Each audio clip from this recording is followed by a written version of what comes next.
people always holler police reform. I always say before we can have police reform, we need culture reform. If we want to talk about prison reform, we need to talk about personal reform too. What's your personal value system that you, what's your personal principles and values that you live off of? Do you have value systems of respecting yourself? If you respect yourself, then you will need to respect other people as well. So before we can even have any type of reform, people need a personal reform, which is a personal responsibility reform. Learning that, hey, things are going to get hard. Understanding things are hard, but I made them hard. It wasn't the system that made it hard. I made them hard. So before we can get into any of that, we have to get into, well, how did the individual change? Was he ready, willing, and able to change his own self? I could have easily, when I was locked up, fell right into the enterprises that go on in prison. You have the personal, again, it always goes back to the individual. You have the personal responsibility, the personal choice. God gave us all the ability to decide, make a decision for ourselves. Yo, what's going on? Welcome to another episode of the It's Needed podcast, where we discuss real issues involving law enforcement in the community. It's your boy Ryan Tillman, founder of Breaking Barriers United, and I am joined by the light-skinned wonder himself, Mr. Oh No, it's the Popo. What's up, brother? How you doing? I'm doing good, bro. I'm tired, bro. Still wiping sleep out of my eyes right now, bro. It's ridiculous, really. I understand. Trust me. This has been a week. Are you a morning person or a night person? I'm not a morning person, I'll say that much. I have to be, because my new gig is like first shift, like bright and early. So thank you, because I'm in a room full of people that claim to be morning people, but I think they all frauds. I think they're just saying that to make themselves seem like. I don't think there's a real thing as a morning person. Oh man, we are also joined by the Savage himself, Billy. What's going on, Billy? Good morning. Wow, just glad to be up early and hanging out with you guys. I love how Billy's always chipper. Oh, good morning, guys. Great. Yeah, Billy might be a morning person. He might be the one and only in the world. Billy is probably a morning person, that's for sure. I know he's a morning person, actually. And we have a guest today, my man, Craig Logan. What's going on, brother? How you doing today? What's going on, y'all? It's an honor to be on the show, man. Hey, Craig is super official too. Like, sometimes we have podcasts. Sometimes we have podcasts come on here and it's like kind of bootleg and like you can't tell them mid-show. So it's like dogs barking in the background. As soon as they log in, Billy be like, "Oh, gosh." AJ with his hood dog in the background and stuff like that. That he rescued from the trap. Not a joke. Funny. That's not a joke. That's not a joke. So that's not a joke. It's not a joke. He's here. He is still here. Yeah. Oh, that's funny, man. But hey, man, this is a pleasure to have you all on today. And I don't want to chuck and jive too long, just because man, we have a really good guest on, and I really want to get into how I met Craig really briefly, just because it was pretty cool. So Brandon Tatum had an event. He had a book launch party last Tuesday in Arizona, and we've had Brandon Tatum on before. If you guys haven't followed him, please follow him as Officer Tatum, the Officer Tatum. And anyways, at that party, I got to meet my man Craig. So we went. I started talking to him at the end of the event. And when you meet a good person, you just kind of know right away. That was kind of Craig. I met Craig and I was like, man, like this is a good guy and he has a phenomenal story. So we had went to Top Golf, which was right across the street, and I invited Craig and his beautiful wife and his friends, and we just kind of went over there and wrapped it up, and it was a great time. And really briefly before we go into that, shout out to the guys from the podcast that showed up to Tatum's event just to hang out in person. That was AJ. You missed it, bro. It was legit. Nice. I'm gonna give a shout out to Christian and a couple other guys that were there. They were just avid podcast listeners, so they went to Top Golf with us. And Christian's probably, I gotta admit, and Christian's he's gonna be loving what I'm about to say, but Christian did beat me in Top Golf. He cheated, but he beat me. Not just playing. He didn't cheat, but it was a good time. And so we got to kick it. I got to meet Craig, and immediately I knew that we needed Craig for our podcast. And so, without further ado, I'm not going to take anything away from the man himself, Craig, because I want to hear more about your story, bro. I think what you have to offer to the world is very needed right now. Hence the name of our podcast, It's Needed. So tell the world who you are, how you came to be, and what you got going on, brother. Yeah, man. Again, it's an honor to be on, Ryan. Just to play off what you, or not play off, just to add to what you were saying as far as how we met. It is pretty cool when you meet somebody and you automatically connect. And right now in the climate of our country, there's not a lot of us that feel or express the things that we feel needs to change or things that need to happen in our country. So I was really appreciative of the vibe that we had got. And on top of what's your homeboy at Top Golf that had me rolling the entire night.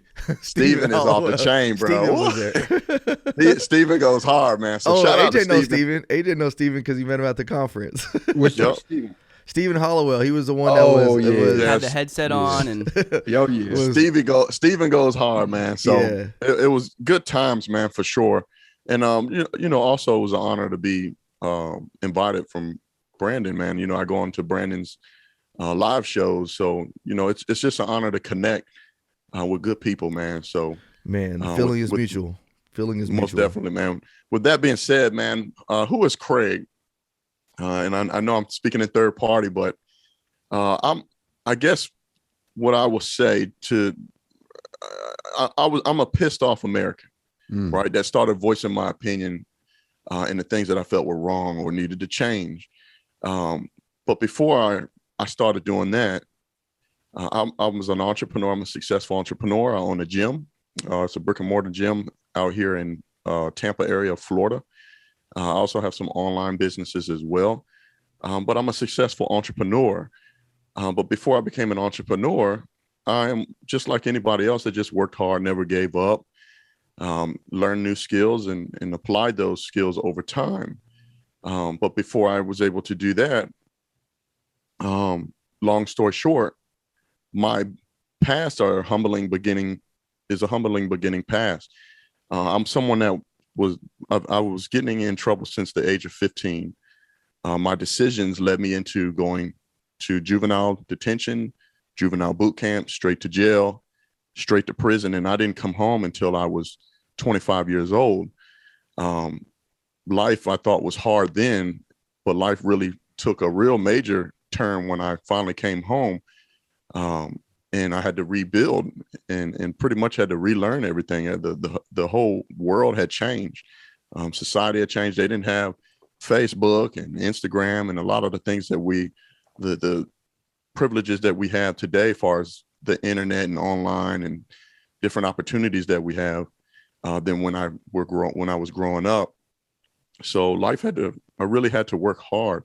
And because I'm someone that has a background, because of my beginnings, I say it's a stereotype, but I mean, it's a true reality. It's very difficult when you have a felony record coming from the past that I come from being locked up.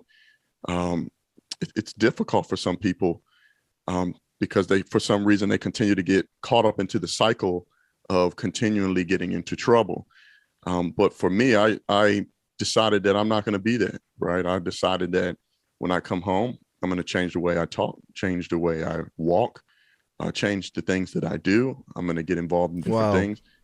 So that's impressive too, because for somebody to change the way they walk, change the way they talk, it's a very humbling thing to do. A lot of times as Americans or just people in general, we're so caught up in how I am as a person and everybody else has to change for me. And we don't take that internal look at ourselves and say, how can I change to not only better myself, but better my community? Real quick, because there's a lot of things that you touched on that I don't want to brush over because I think it's impactful and powerful. And I figured you wanted to go through it. Yes, and I think it's necessary because what we're going to talk about today is I want to have a conversation about this idea of what restorative justice looks like. I do think there's a place in society for restorative justice. However, I think there's different viewpoints on what restorative justice actually is. So I was like, you know what? When I heard your story, I was like, who better to talk to than somebody that's also gone through the system and come out on the other side and seeing how the system either benefited them or actually took away from them. Because we've had a guest on before. I have a really good friend of mine named Artie Gons, and he's been on our podcast a couple times.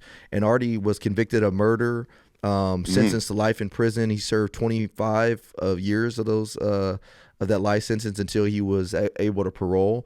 and he has an idea of what restorative justice looks like. But talking to you and talking to him is very different, which I thought was very interesting. You guys have completely different outlooks on what restorative justice looks like, but it's kind of interesting because you guys were both in the system. So I want to go back to your beginning, and you don't necessarily, you can get as personal or non-personal as you want to get, but I really want to lay the foundation. Let's go into it. At what age did you get arrested, and why were you arrested? From the very beginning of when I've ever gotten into trouble, or the one that literally landed me? The one that literally landed you. I was 17. I just turned 18. Okay. I just turned 18. I have felonies that wrap around the building. I had just turned 18. I had shot 2 people. Those were the main charges. I shot 2 people. Had use of a firearm in the commission of a felony. The gun was stolen. A string of statutory burglaries, conspiracy, obstruction of justice, you name it, I had it at the age of 18 for what I got in trouble for, first time felon, which is unfortunate. First time felon, I got 23 years, 17 years suspended. I ended up taking the plea agreement. I say it now, I think you would be a complete fool if you know you did it, and they pretty much got you cornered, and you don't want to fight it, and they got you. So I think even then, at that young age, I knew the definition of taking personal responsibility. I said, here it is. I know I did it. They have the evidence. They have the witnesses. I'm going to plead guilty to this. But what's funny, Ryan and Aunt, you don't mind me calling you Aunt, right? Or no, it's funny because that is I know what stage of life people knew me if they call me Aunt. Like that's it's cool. It's cool. Hey, bro, we go back. That's it. That's this stage. We was down there together. We go back. So I'll say this. With all that being said, even when I was out doing wrong, I knew, and this is sad to say, I knew I either wasn't going to live past 18. I didn't think, first of all, I didn't even think that I was going to make it to 18 because of how hard I was going out there. I was out there in the street. If I wasn't killed, I knew I would end up killing somebody. And in this case, God had a different plan for me. Even through my poor decisions, God had a different plan for me, and I had another chance. Thank God that the people that I shot, they're still, one of them is still alive today. Unfortunately, down the road, the other one, someone took his life. So just to kind of paint the picture, that's just the way it is. That road is the road. So that's kind of how it started. I had just turned 18. For what I did get in trouble for, first time felon, I took the plea. Again, 23 years, 17 years suspended. When you're in prison, there's a thing called good time. You can still mess up in prison. Prison is nothing but a breeding ground. It's an extension of your community, literally, where you can still get in trouble. Same thing, drug enterprises, violence, you name it, it's in prison. I ended up losing what they call good time. So I had to do 100% of the time, which is the 6 years. Didn't come home till I was 25 in 2009. So you went in at 18 basically, and then you don't get out till 25. When you get out of prison, what does the world look like around you? Is it a lot different than what it was before you went in? So and it's funny. It's when you go back. When I got out, all I had was a box that meant nothing. Literally a box that meant nothing. There's, when you're in prison, you leave things behind. Like if you have we used to have black and white TVs, little 5-inch black and white TVs, or you could have bought the color TV. I left all those things. You give them away to the guys in there. Yeah. I don't know how long they'll be able to keep it, but hey, it's just the way it worked. But all the other stuff was just stuff that was nonsensical, meant nothing out here in society. I think they gave me $25 that was supposed to be used for a bus ticket. I did have family members come to pick me up, and I remember, people were happy. I finally made it home, and the car started ringing. and I can hear the ringing in the car, and I'm like, is the car ringing? Like the car is ringing, and they can literally pick up the phone and just talk in the car, so you didn't have to put the phone up to your ears. So just to give you an idea, wow. when I left, the best type of phone that you could have had was a flip phone. Oh, it was a flip phone with a black and white panda bear on it. Like that was the best graphics you can have. So coming home, you got Facebook, you got all this stuff. I was used to the social platforms. I think it was MySpace and Black Planet. Like those, wow. Black Planet, right? I'm going old school, right? So it's like, man, you know, life. I had to really, like, it was a culture shock. Like, wow, life has really moved on. The area that I grew up in completely changed. They built it up. You know, some people, they don't like gentrification, but gentrification in this case, it really changed that community. A lot of major stores and things come there now, more jobs. I see it. I think it was a good thing, but everything had changed. It changed for me. And then eventually I moved out. I ended up not returning to Virginia. I ended up moving to Raleigh, North Carolina.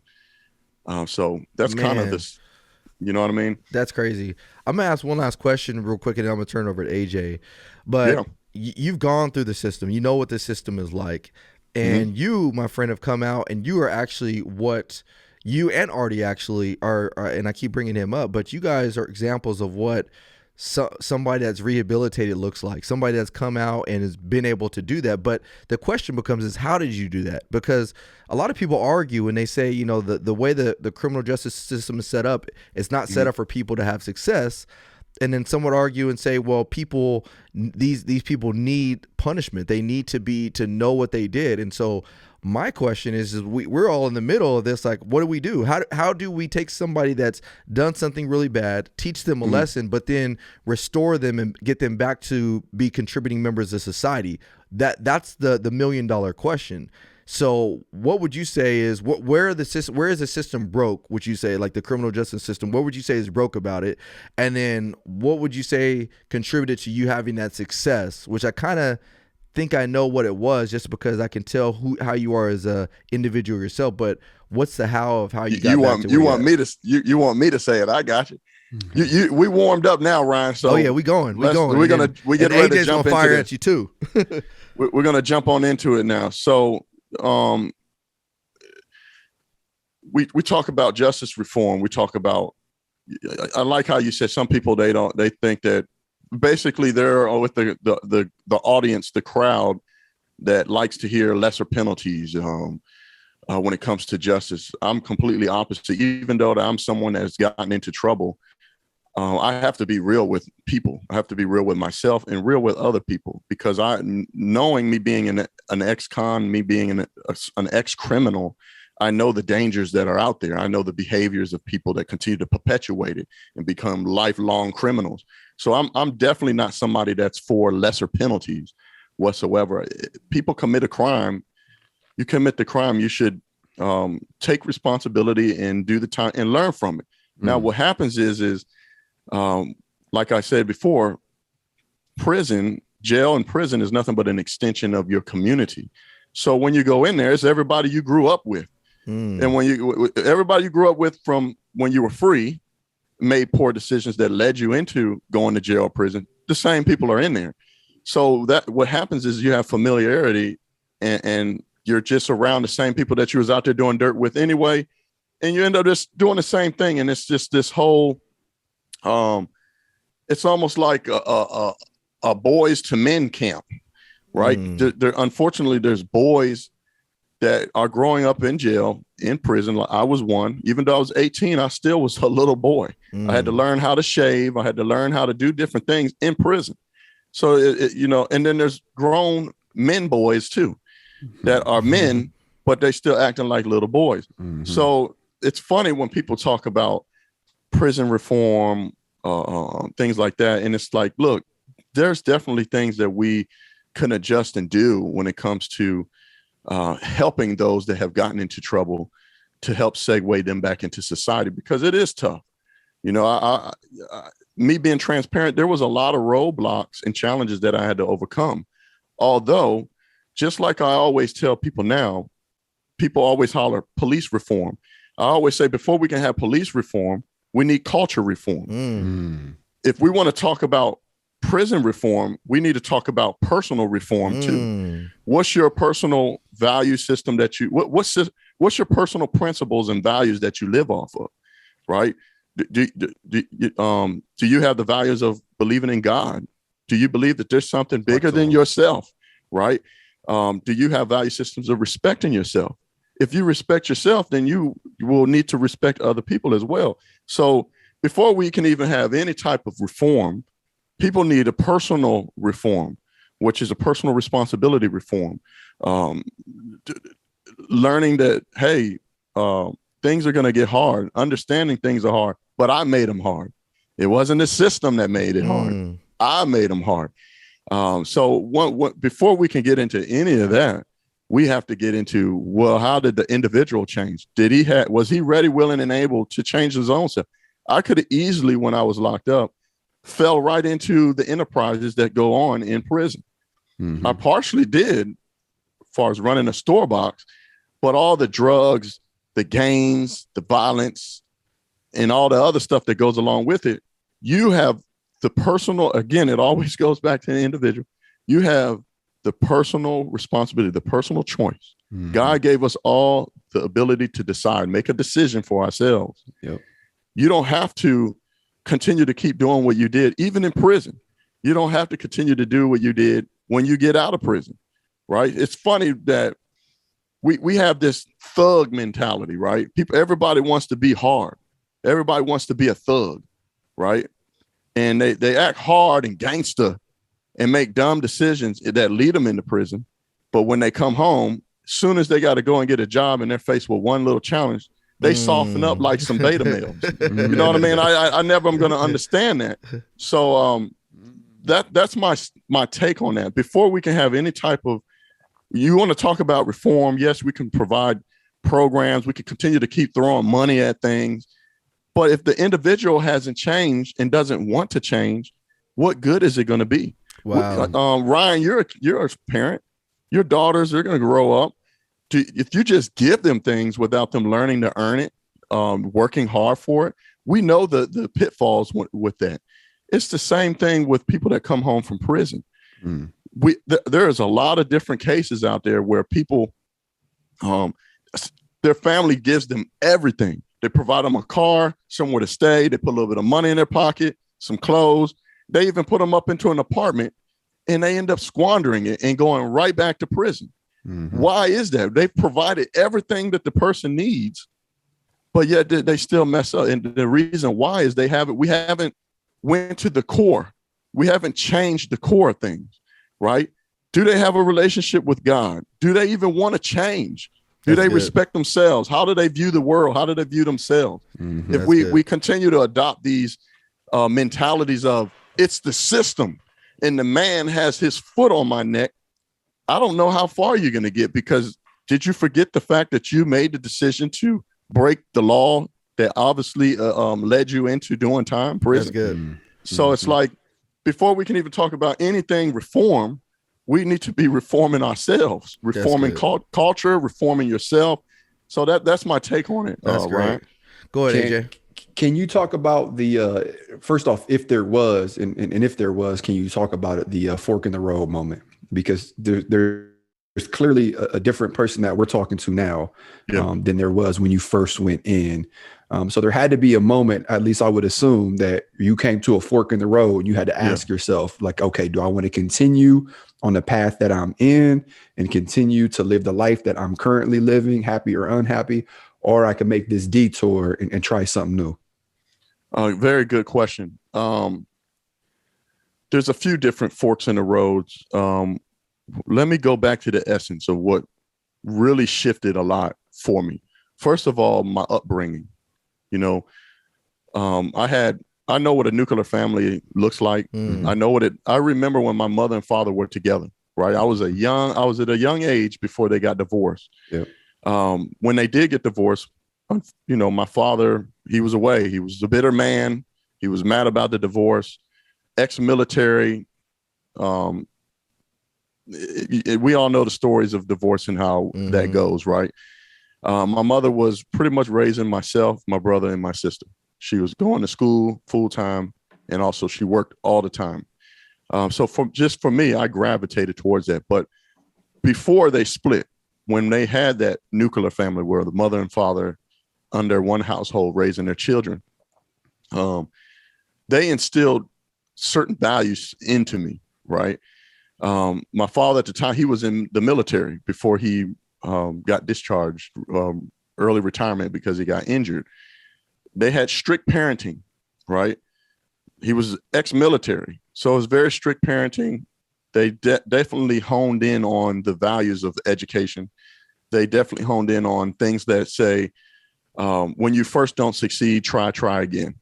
So these little things like that, they add up. So fast forward, even though I veered off and went the route that I went, which that was my life path. My decisions led me there. Fast forward, while I'm in prison, it's weird. It's funny because God, he works with people. And throughout my whole life, I've always, since I got into prison, God has always placed good people. There's always someone good. That's right. There for me to kind of like, almost like an angel to guide me, right? Yep. When I was in prison, I met a guy, and this is all going to wrap into what we're talking about today too. I met a guy that already had served 20 something years. He fell. When I say fell, meaning he got locked up, I think back in like 84 or 86, somewhere around there. I was pretty much just being born. He did already 20 something years, and we ended up being workout partners. But he was, I called him old school at the time. When I was in there, I was on a destructive path, even in prison.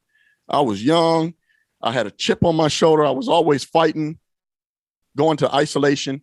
And then one time I said, man, this time when I get out of isolation, I'm going to just try my best not to get into no run-ins while I'm in here.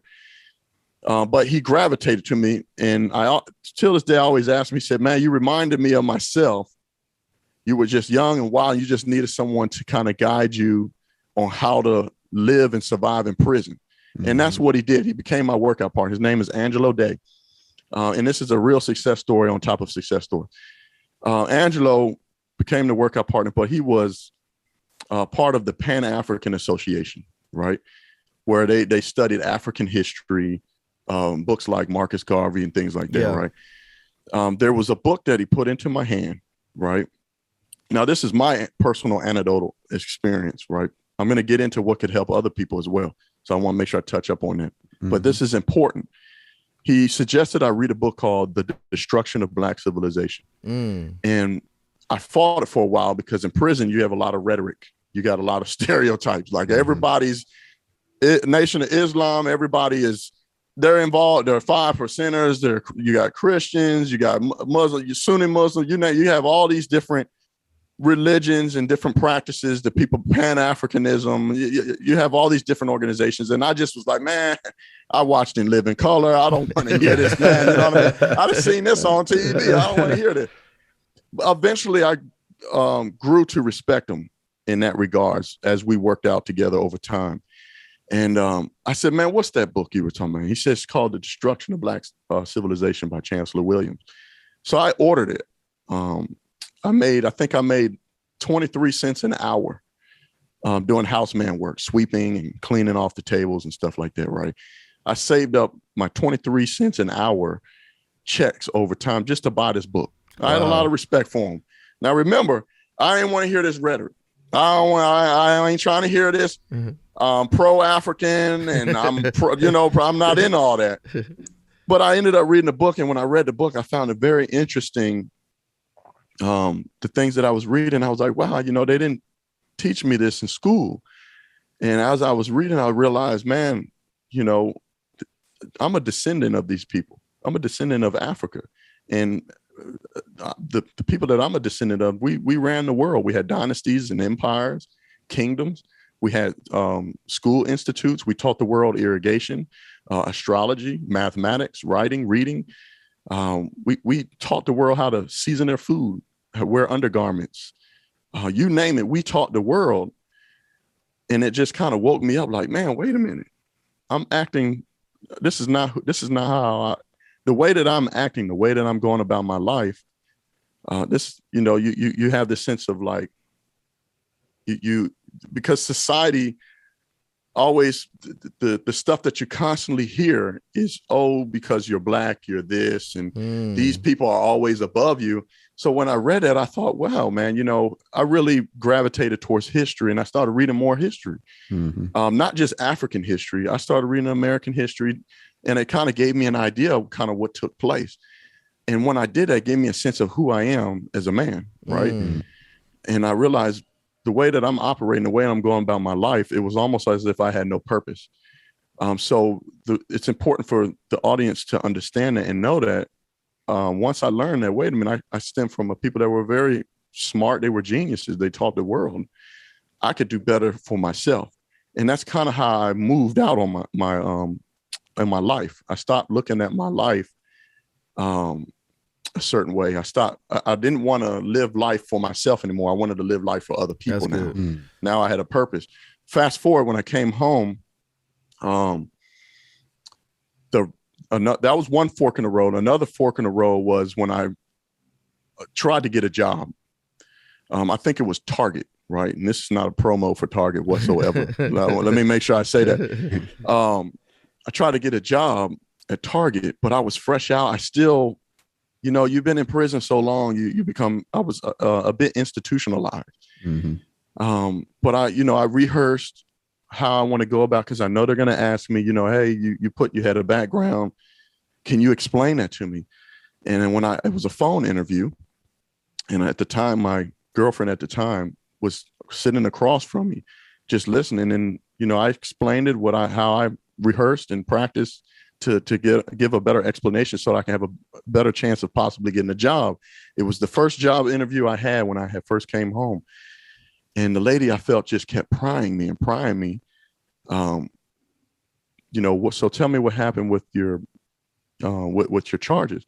So I said, ma'am, yada, yada, yada. I made poor decisions, ended up being an altercation that, ultimately led me into doing prison time. I served my time, yada, yada. And she just kept prying. Well, what was the incident? I said, well, what happened is we got into altercation where I ended up assaulting people, right? And if you can tell, I'm trying to dance around it, right? Can you guys tell? I'm kind of not too much detail, kind of being vague. And she just kept praying. I said, ma'am, I shot 2 people. She said, okay, thank you. This interview is over. Click up. Dang. So that fork in the road moment, that moment right there, I could have gave up, man. I could have gave up, but I didn't. What I did say to myself is, okay, my decisions put me into jail and prison. My life, I knew it was going to be hard because I have a background now. And even though this happened, I need to get better at explaining it and not getting too worked up off of this situation. I realized where I was wrong. And I told myself this, and I want other people that may possibly have a background or work with people that get in trouble like you guys do. I want people to understand. I said, well, maybe it's better for me to create a job than to go find one. And I lived my life with that mentality ever since. Now, I know not everybody can be an entrepreneur like me. Although before I could be an entrepreneur, I understood I needed to get a job to be able to take care of my responsibilities. So I didn't give up there. I continued to keep applying for jobs. And again, God made a way for me, and I ended up getting a job. I was in furniture for Big Lots. So I've many forks in the road. 2 months out, I get in a front end collision, no insurance, nothing. Front end collision almost kills me. I could have gave up then. Man, forks in the road, dude. I had so many forks in the road, man. Till this day, I have forks in the road, man. That's right. I think what I want to say, I know I made that long. What I want people to understand is when we talk about forks in the road, whether you've been in trouble or not, life is going to throw forks in the road. And once you understand that those forks in the road, you need to understand they're temporary. It will soon pass, but you have to be a strong individual and stay on your course, right? We're all on little sailboats, and when the wind comes, it blows us off course. It's up to the person to get back on course. People need to understand that life and business are like the changing seasons. You're going to go through the different seasons in your life: winter, spring, summer, and fall. And once you understand that, no matter what fork in the road you have, you need to understand it will pass. This is the season that I'm in. I need to understand and try to gain understanding and learn from it, and then move out on your own to move towards your own success. So, Man, forks in the road, that's where I would say. That's so good, man. Like I'm super motivated right now by that. No doubt about it. Absolutely. Yeah. It's not what happened to you that matters. It's what you do after what happened to you that matters. Absolutely. 100%. And you're a living testimony to that. Just another really quick question for you, Craig, is do you remember being arrested? Like, do you remember the officers, like that day, like Man, what that day looked like, what the officers were like when they arrested you, like any conversations you had, how they treated you? And let me, before I answer this, because it's a good question, man, y'all throw them questions at me, man. I got time. Yeah, I got another question for you. Don't throw no softball questions at me. Throw me the real question, because I'm starting to warm up now. Yep. We're gonna have to have Craig back on. This is new co-host.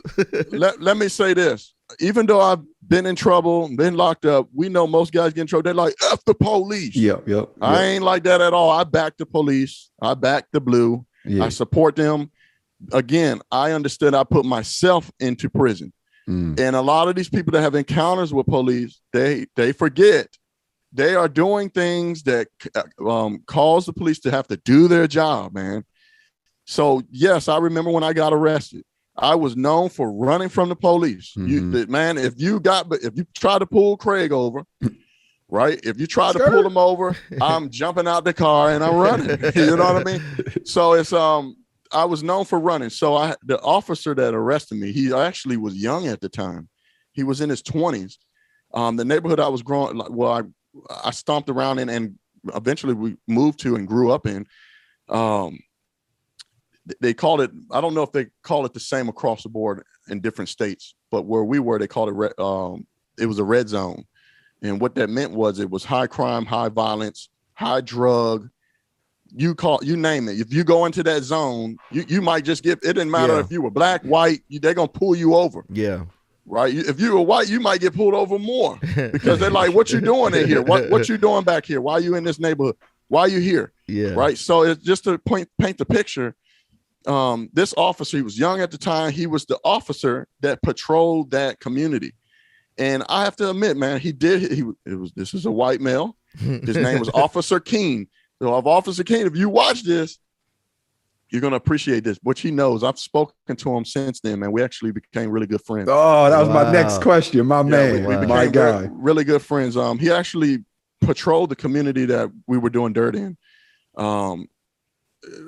He tried to build relationships with us. We were in Virginia. We was country. We used to try to play horseshoes. He would come up out his cop car and go and try to play horseshoes with us. So he tried, but we still had that. Yeah. Man, Keene's cool, but he's trying to lock us up, and then he's po-po. Yep. He would do stuff to mess with people. Oh no, it's the po-po. Oh no, it's the po-po. The police. He would do things to mess with us. Like they would get out the car and make it like, oh, we need to talk to you, right? They would pull us all one by one randomly, and then drive us around the neighborhood. And we're like, when you're in a cop car, you're like, man, dude, what? Trying to duck. This guy got me in the back of a cop car. People gonna be out here thinking I'm snitching out here, right? Mm-hmm. So they'll drop you off and say, yeah, he was snitching. Tell it snitching. So, they did things to try to build relationships with us. They used to go and long story short, Officer Keene, he ended up being an officer that arrested me. I actually said, man, you know what? I'm going to try to go get a job. I tried to get a job at Hex. My dad used to work at Hex, right, when he got retired from the military. What's Hex? Hex is an old department store. It's like it's like a Dillard's. Okay. Oh, got you. Like a JCPenney or something like that. Got you. Like a JCPenney, but so I tried to get a job at that department store. I had just got out of the interview. The lady said, well, if you could do something with your hair, you know, at the time I had just thugged out cornrows and whatnot. If you look now, I'm bald headed, so I don't suggest to get cornrows. I feel you. But maybe that's my secret. Yeah, dude. When I got out of the job interview, Officer King had arrested 2 girls that were stealing in the department store. No. At the same time. Literally, as I'm walking out of the interview from the back, they're escorting these 2 girls that were stealing. And as soon as he see me, he just he drew his weapon on. He drew his weapon on me. And he, you know, he knows my name. He drew his weapon on me, and dude, that was it. So they were looking for it. They were looking for me. So I'm gonna add it. I'm gonna wrap it all up in a bow for you. They were looking for me. I had warrants out for me. He said, Craig, don't run, because I was known for running. You ain't gonna catch me. Yeah. Don't run. This is all they got on you, man. Just go and do your time and put this behind me. This is his exact words. And a voice told me, just do it, because I was done. I remember I didn't think I was gonna live past 18, dude. I didn't think I either was. If I did, I was going to end up taking somebody else's life. This is how hard we were going. We was, you know, you name it, we did it, man. Knowing that when I did the shooting, which was a year before, not a year before, a couple months before, they were looking for me. He had actually recognized the car I was in, and we were in a high-speed chase, but I got out and I ran. And when I got out, he said it was Officer King. And the only reason why it was him, because he recognized my car. So he put his lights on. I actually was in a high-speed chase. I ended up turning down a dirt road. I didn't even know it was a daggone dirt road. And there's dirt and stuff going all over the place. And I'm trying to get away, and we ended up getting to a dead end, and we had to hop out. And at the time when we hopped out, we all had firearms on them. Oh, wow. I had a firearm that was so big. It was a 357, man. Oh, wow. The thing was so big on this little skinny soaking wet. I'm probably only 160 pounds soaking wet at 6'4". This big gun, and I'm holding it. So like at that time, he had every right to shoot, but he didn't shoot. And I truly believe he didn't shoot because he was familiarized with myself and some of the other people that were in the car at the time. He had an idea of who we were, which is why I always say, you know, when it comes to police officers, them actively trying to build relationships and being in the community could go a long way, because it did for me. Through my bad actions, through my bad decisions, he could have easily shot, because I clearly had a firearm and tried to run. But I think because he knew me, maybe his decision was he second guessed that. So, yes, I know Officer Keenan, he locked me up with those exact words. I listened to him. Years down the road, go ahead. No, I was going to say, if you're a police officer, man, I really want you to listen to that and what he said, because, man, you cannot undervalue building relationships with the community that you serve. You can't. It is pivotal. Not only is it pivotal, I did a presentation the other day, and I was talking about making positive deposits into the community. So that way, you know, because one day you're going to have to make a withdrawal, but it works in so many other ways, just like this situation right here, is that potentially saved your life. Because again, you're 100%. You're running from cops and you have a gun. But the mere fact that he knew who he was dealing with potentially prevented them from pulling the trigger. And so if you're a police officer listening to this, it is so important for you to know that building relationships with the community goes beyond just community outreach. It's not just a check in the box because my boss told me to go and do a community outreach event. It goes because you could potentially save somebody's life with that community outreach that you do.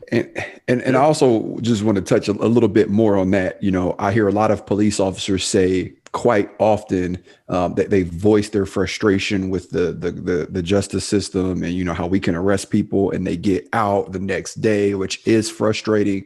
But here we are giving you something to go around that. Like what if you don't have to arrest them?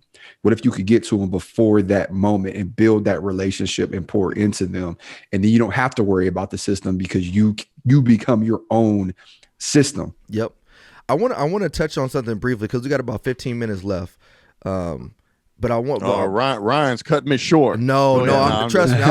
I'm trying to preserve. I'm trying to preserve my marriage, which means we're gonna have to have a part 2 to this because my wife is doing. She's on worship team on church today, and the kids are just sitting in the pew while she practicing. She's like, "Hey, I'm gonna need you to come get these kids, bro." So I'm trying to stay married right now. But I wanna touch something real quick before we wrap this up. And I do really, I say that sincerely. I do want to have a part 2 because there's just so much valuable information for our audience to unpack. So we're gonna have to bring you back on ASAP, Craig.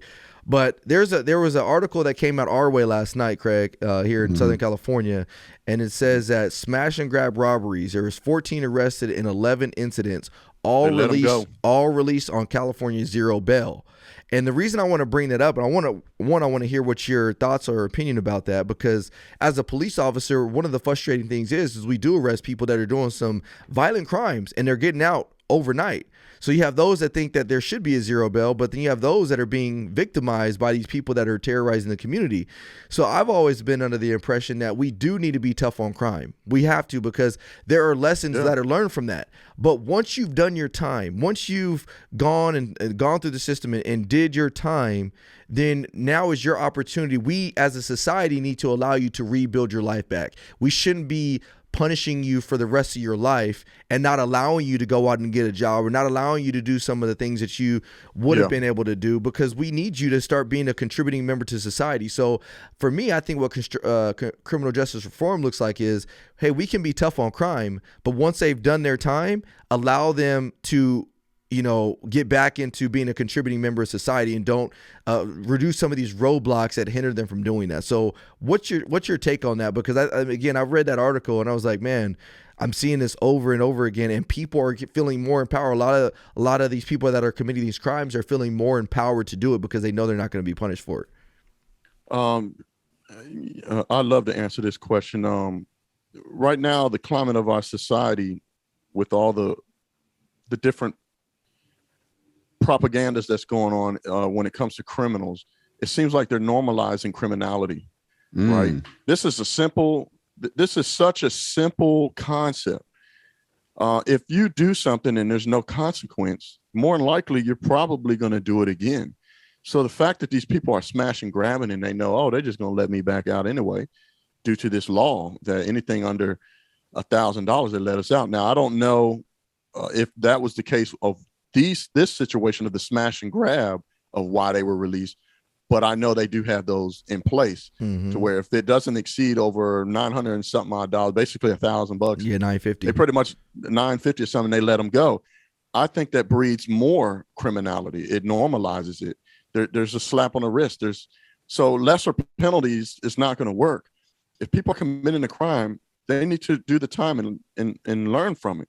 Doing time, you can learn from doing time because it strips you away from your family, right? It's unfortunate, but prison and jail is designed to separate you from your family. And I don't care how thugged out you think you are or who you think you are, over time, you being away from your loved ones, maybe it's your child's mother, your kids, your mother and your father, over time, as they're getting old and you find out people they've gotten sick or whatever the case, it does something to you. Yeah. Right. So again, that's just normalizing criminality. If I have children, if I don't correct my kids and discipline my kids, and sometimes through my discipline, it breaks my heart.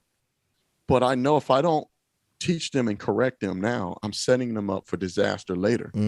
This type of approach, lesser penalties to criminals, it's only going to breed more criminality. It normalizes destruction and normalizes criminality, man. And it puts our society in danger. It puts police officers in danger. Yeah. Those that are there to protect the community. So it's I don't agree with it. I believe in tough penalty. There's a saying in prison, and I'll cut it short. They say that people that don't do at least 5 years or more, they'll end up going back. Now, is that across the board? I'm sure there's some anomalies like myself that I've done more than 5 years, right? I'm sure there's some anomalies out there, the people that do a year, 18 months, 2 years, and they never go home. But if we look at the overall statistics, most people that don't do much time, they end up continuing to get recycled back into the criminal system because of their behavior, because of their decisions. And it drives me insane that people point the finger at the justice system as if it's the justice system that messed them up. But we have to remember the core reasons of why they're even in the justice system. We have people that say, oh, the justice system is systemically racist and it's geared to keeping certain people back and down. But no, there's no dust floating around, white supremacy dust, no demand or system that's floating around that you can breathe in. That is the reasons why you make the decisions that you make and commit the crime or commit the action that leads you into the justice system. So again, we can always talk about the justice reform, police reform, but none of that will matter until we have culture reform and individuals reform themselves, right? Change it within themselves. So I know there's going to be a part 2. I'll end it with this because the part 2, people need to also understand that even though I went to prison for shooting 2 people, I still was able to get all my civil rights back, including my Second Amendment rights. Yes. So we'll end it with that so that you guys will be looking forward to the second episode. And that was we're gonna get so that's what we're gonna do second episode because that was one of the big things that I took. I already know, Ryan. I already know. That was one of the big things that I took when I was I was having this conversation with Craig at Top Golf, and he told me, "Hey, he got his Second Amendment right back," and I was like, "Well, I didn't even know that was possible." I didn't either. Yeah. So that was actually pretty cool because I'm thinking like, man, like that just goes to show that you can literally restore. You can restore yourself in many different facets. It's not over. Just because you take detours doesn't mean that your road or your trip is over. Sometimes we get so distracted by the detour that we never end up at our final destination because we're so caught up with what's going on in my life or whatever it may be. And so I'm reading a book I'm reading a book called Detours right now by Tony Evans, and it's a phenomenal book, and it's about that right there because what it talks about is how you learn a lot of these lessons on your detours. And what's happening in society right now is people aren't taking the time to learn the lesson while they're on the detour. They just they know they're on a detour, but they just keep going down that side road without trying to figure out what the lesson is to be learned. The faster you can learn the lesson on the detour, the faster you can get back on your path to success. So 100%. Let's get some closing thoughts, man. Or what's your closing thoughts, AJ? Anything? Yeah, just one more really quick question, and then I'll be done. So we have a lot of police officers that listen to this podcast, a lot of which are in like a somewhat dark place because of the current climate of policing. So if you could just say something to every single one of our listeners out there, a majority of which are police officers, to encourage them, what would it be? Good question, man. Using myself, and there's many others that are just like me that change their life around. I know it's tough, especially with the climate that we have right now, with the push towards police. Just know that there is people out here that look at you guys and know that you guys are heroes, right? This is coming from somebody that did get in trouble, that did go to prison. I still believe that the police officers out there are heroes.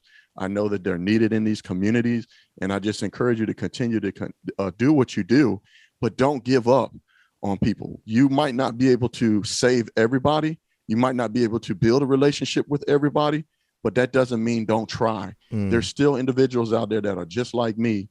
If it's maybe 1 out of 5, 1 out of 10, whatever that may be, if you can just help one, it's worth it. It can make a huge difference. Through my trial and error of my own life, I'm able to reach back and help people.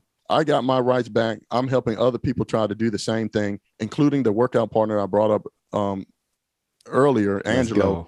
He's out now after serving 33 years. He's literally following the guidance that I'm giving him. He's doing very well for himself. He just got his civil rights back. He's going through the exact process. So using myself and many, many others, to the police officers out there, man, stay prayed up because I know it's tough out there.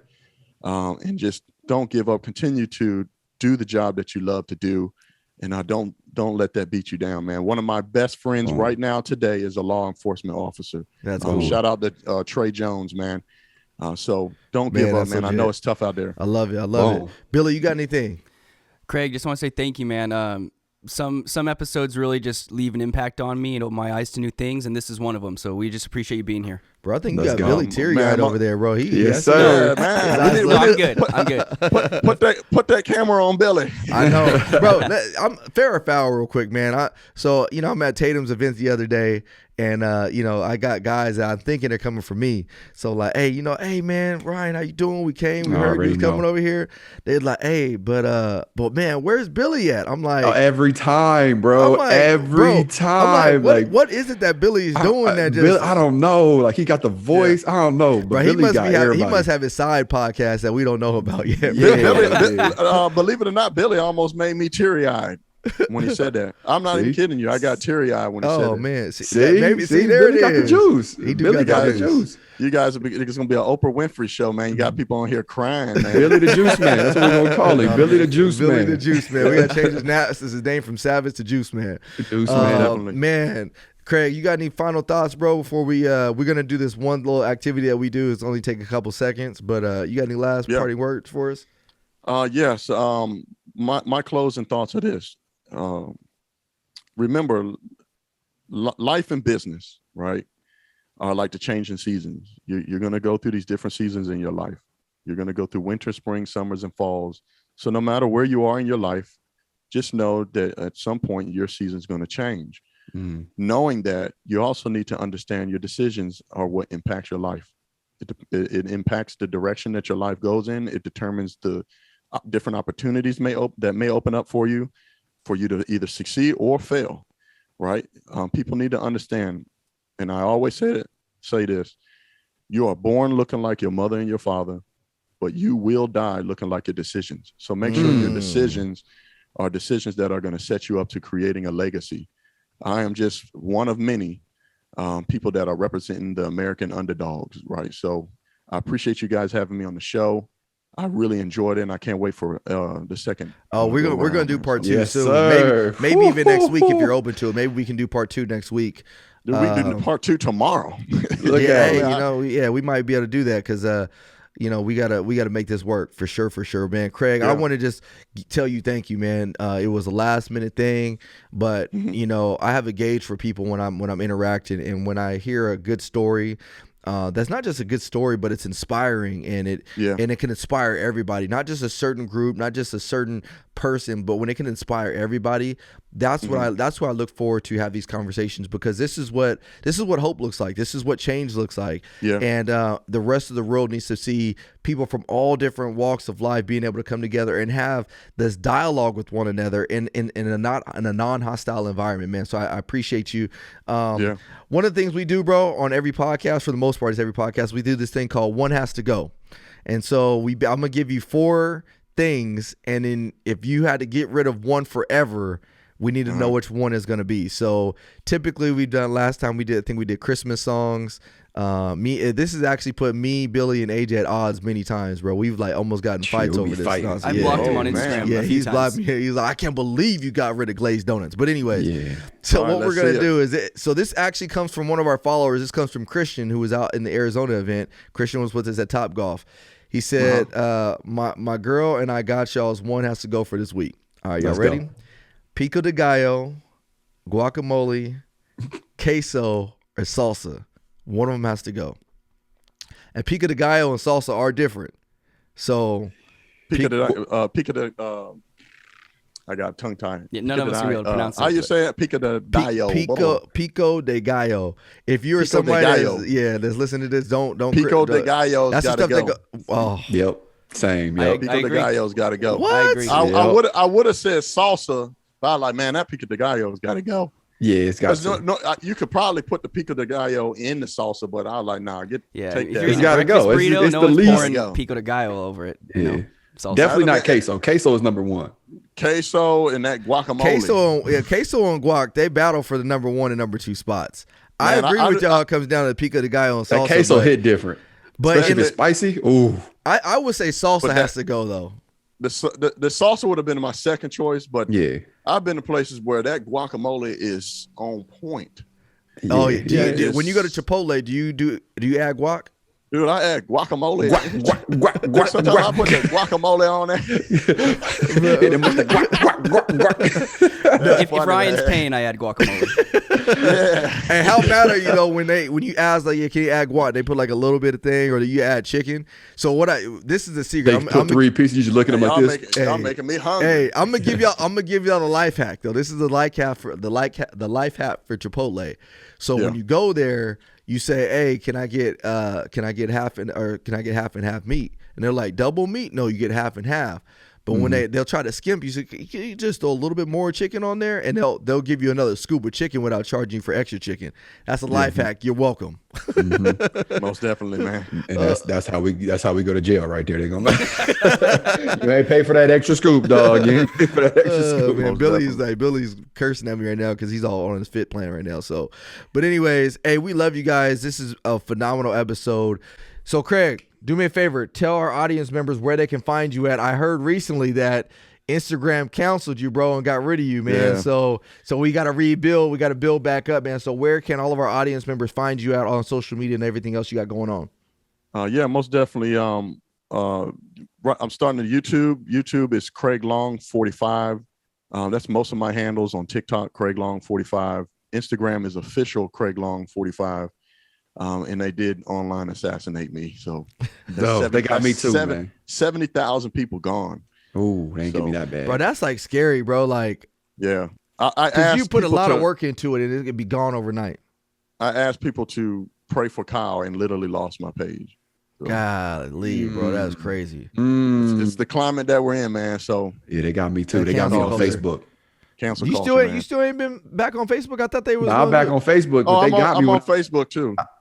But I gotta watch Facebook, man. You gotta watch. They got me when I was at like 90. They was like, gave me that. Oh, had to start from scratch. Bruh. Yeah, it's rough, man. Bruh. It's the climate.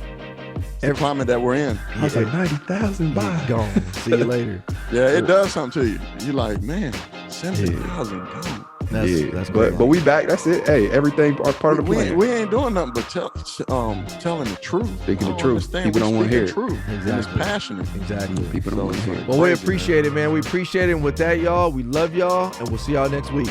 Peace. Peace.